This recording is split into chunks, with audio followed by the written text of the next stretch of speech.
राधे राधे भक्तों भक्तों, अगर आपके घर में भी आपकी माताएं बहनें सुबह जल्दी उठकर खाना बनाती हैं तो ये बात आपके लिए बहुत जरूरी है।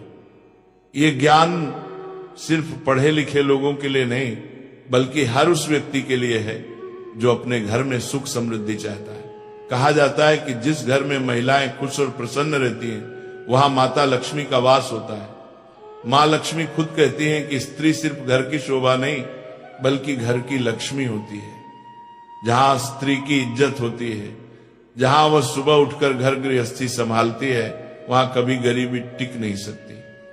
भक्तों, आज मैं आपको एक ऐसी सच्ची और बहुत ही गहरी सीख देने वाली कथा सुनाने जा रहा हूं जिसे स्वयं माता लक्ष्मी ने बताया था। ये कहानी हर गृहस्थ के लिए बहुत जरूरी है क्योंकि इसमें बताया गया है कि किन कारणों से मां लक्ष्मी किसी घर में रहती हैं और किन वजहों से वो घर छोड़ देती हैं। एक समय की बात है, देवर्षि नारद जी आकाश मार्ग से यात्रा कर रहे थे। चलते चलते उन्होंने देखा कि एक गरीब आदमी खेत में जमीन पर बैठा जोर जोर से रो रहा है। उसका दुख देखकर नारद जी का हृदय पसीज गया। वो सोचने लगे, ये बेचारा कितना परेशान है, इसकी मदद करना तो मेरा कर्तव्य है। नारद जी धीरे धीरे उस आदमी के पास गए। वह व्यक्ति सिर पकड़कर रो रहा था और अपनी बर्बाद फसल को देख रहा था। नारद जी उसके सामने प्रकट हुए और बोले, हे पुत्र, तुम इतनी करुणा से क्यों रो रहे हो?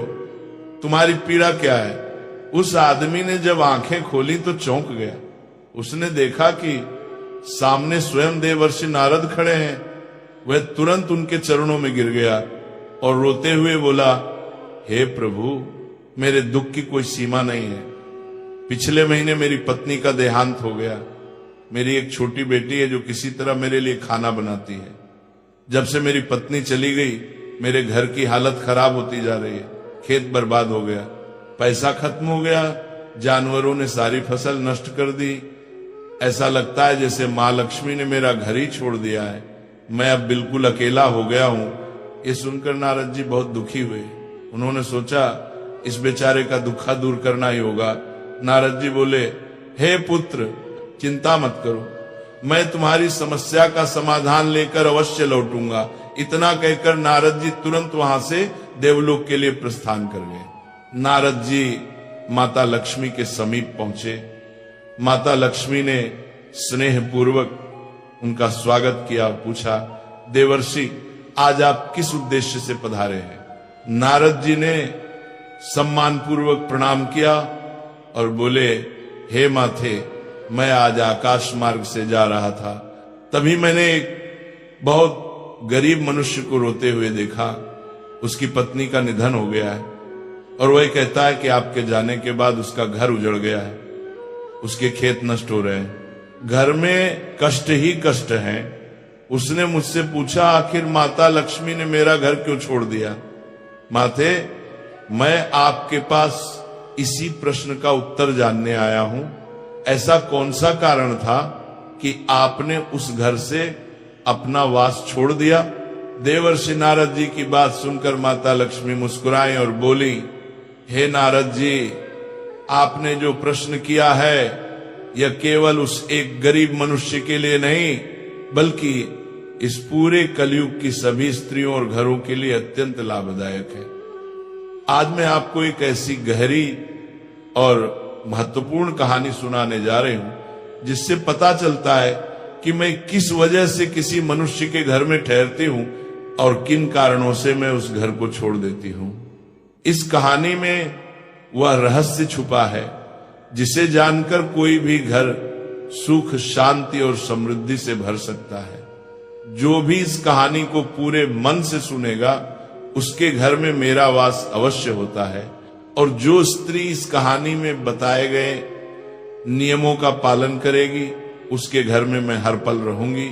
नारद जी हाथ जोड़कर बोले, हे मातेश्वरी, कृपया मुझे यह ज्ञान अवश्य दें क्योंकि मैंने उस दुखी मनुष्य से वचन दिया है कि मैं उसके सारे कष्टों का समाधान लेकर लौटूंगा।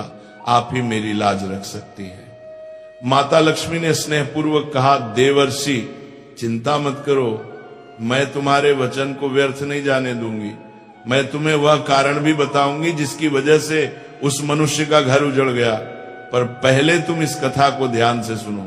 फिर माता लक्ष्मी कथा आरंभ करते हुए बोली, एक समय की बात है, एक नगर में श्याम नाम का इंसान रहता था, लेकिन वह कोई साधारण मनुष्य नहीं था, बल्कि इतना अधिक आलसी था कि करवट बदलने में भी उसे श्रम महसूस होता था। जिस करवट लेट जाता उसी में घंटों पड़ा रहता। उसकी पत्नी बेचारी दिन रात घर का सारा काम करती, और जब कभी वह उसे कुछ काम करने को कहती तो वह करवट बदलकर उसकी ओर देखने के बजाय पीठ फेर कर लेट जाता। पत्नी ने कई बार समझाया, कई बार मनाया, लेकिन श्याम की आलस में कोई कमी नहीं आती थी। अंत में पत्नी को ये यकीन हो चुका था कि उसका पति जीवन में कभी कुछ नहीं करेगा। एक दिन पत्नी ने बहुत प्यार से कहा, देखो मुझे पता है तुम्हें उठने बैठने में परेशानी होती है, लेकिन कम से कम खटिया पर बैठे बैठे ही कुछ कर लो।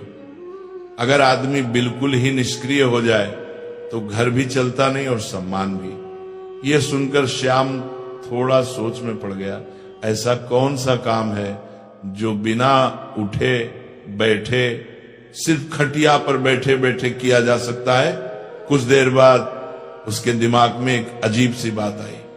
वह अचानक खुश होकर बोला, अरे सुनती हो, मुझे काम मिल गया, बैठकर भी मैं बहुत बड़ा काम कर सकता हूं। उसकी पत्नी को पहली बार लगा कि शायद आज उसका पति कुछ काम करेगा। वो मुस्कुराई और सब्जियों की टोकरी वो चाकू लेकर आ गई। उसने चाकू उसके हाथ में दिया और बोली, लो आज से बैठे बैठे सब्जी काट लिया करो, कम से कम घर में थोड़ी मदद ही हो जाएगी। इतना कहकर वो पत्नी दूसरे काम में लग गई, लेकिन श्याम तो श्याम था, उसने चाकू और सब्जी को तो देखा तक नहीं। पत्नी जब थोड़ी देर बाद लौटी तो देखकर हैरान रह गई। उसके पति ने सब्जी काटने के बजाय खटिया पर बैठकर मक्खियां गिनना शुरू कर दिया था, और तो और उसके सामने बिस्तर पर 7 मरी हुई मक्खियां पड़ी थी। उसे देखते ही श्याम गर्व से उछल पड़ा और बोला, देखा मैंने बैठे बैठे कितना बड़ा काम कर दिया, 7 मक्खियां मार डाली, 7 मक्खियों को मौत के घाट उतार दिया है।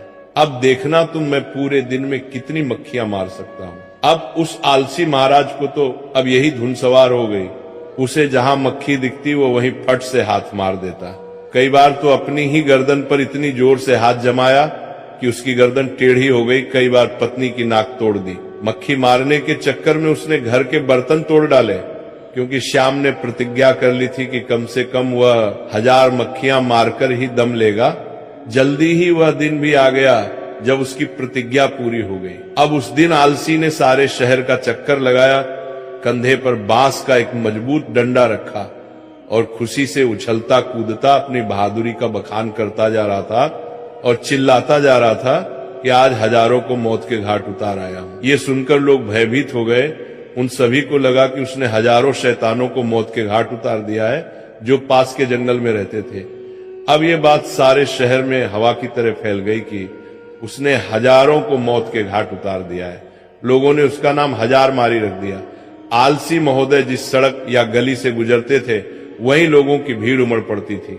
सभी उस बहादुर को देखना चाहते थे जिसने हजारों शैतानों को मौत के घाट उतारा है। धीरे धीरे 1000 मारी सारे राज्य में प्रसिद्ध हो गया। कुछ दिनों बाद उस राज्य पर एक दूसरे राजा ने अचानक हमला बोल दिया। तब इस राज्य के राजा के पास उस समय कोई अच्छा सेनापति नहीं था। उसने दूतों को आदेश दिया कि वे तुरंत सारे राज्य में घूमकर देखें और जहां भी उन्हें सेनापति के योग्य कोई युवक दिखाई दे उसे फौरन हमारे दरबार में हाजिर करें। आदेश पाते ही दूर जहां तहां शहरों में उसके सैनिक घूमने लगे। उन्हीं दिनों में 1000 मारी का नाम सर्वत्र गूंज रहा था। दूतों ने जब 1000 मारी का नाम सुना तो वे उसके घर जा पहुंचे। राजा के दूतों को अपने घर पर आया हुआ देखकर 1000 मारी भय से कांपने लगा। वह घर के अंदर एक अंधेरे कोने में दुबक कर बैठ गया। उन सभी सैनिक ने पत्नी से बातचीत करने पर मालूम हुआ कि राजा ऐसे बहादुर को अपना सेनापति बनाना चाहते हैं जिसने हजारों दैत्यों को मारा हो। इसीलिए तुम उसे जल्दी हमारे साथ भेज दो। पत्नी को लगा जैसे वो कोई सपना देख रही है। अपने पति की असलियत को वो जानती ही थी। किसी तरह राजा के दूत हजारमारी को अपने साथ लेकर राजा के दरबार में पहुंचे। उस लंबे तगड़े नौजवान को जब राजा ने अपने सामने खड़ा पाया तो वह मन ही मन बहुत प्रसन्न हुआ और पूछा, तुम्हारा ही नाम हजारमारी है? आलसी बोला, जी हुजूर, मुझे ही हजारमारी कहते हैं।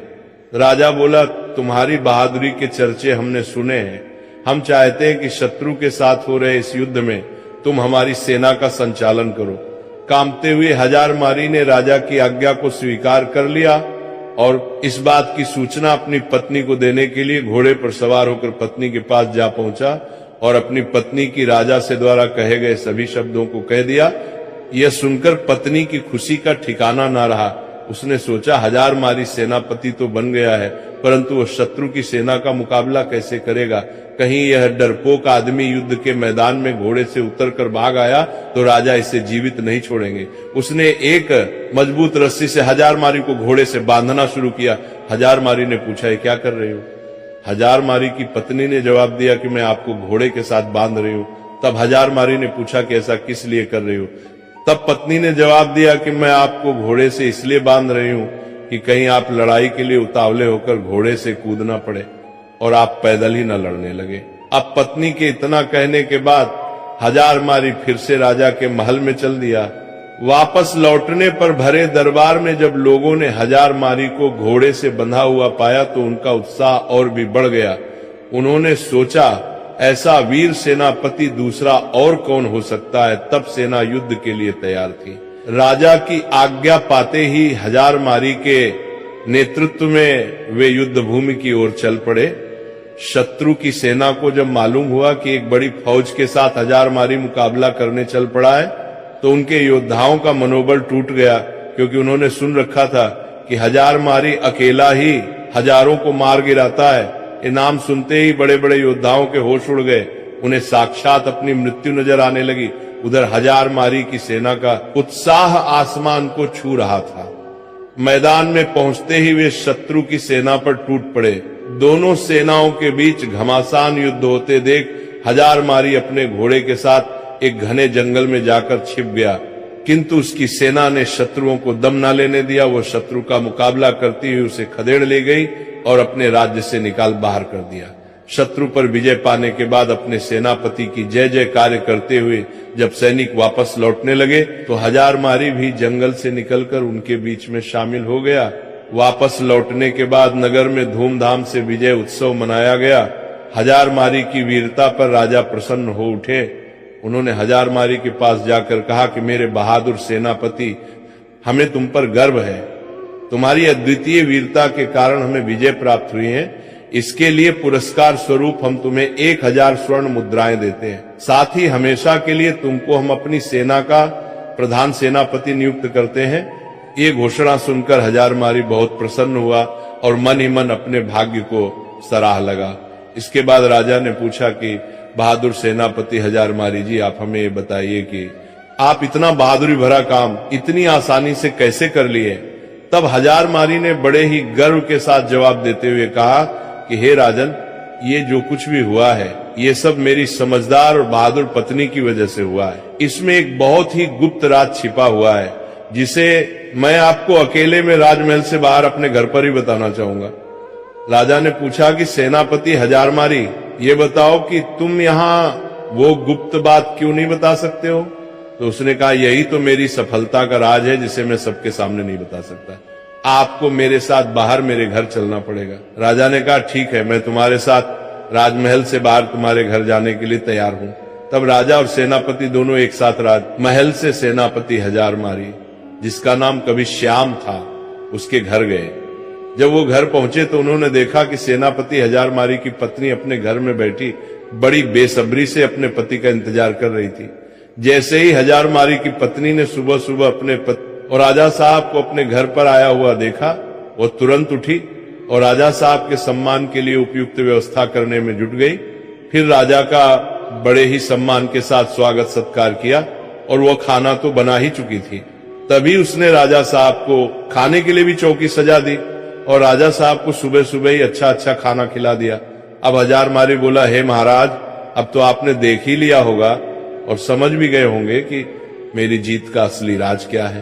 तब महाराज ने कहा, सेनापति जी आप कहना क्या चाहते हैं।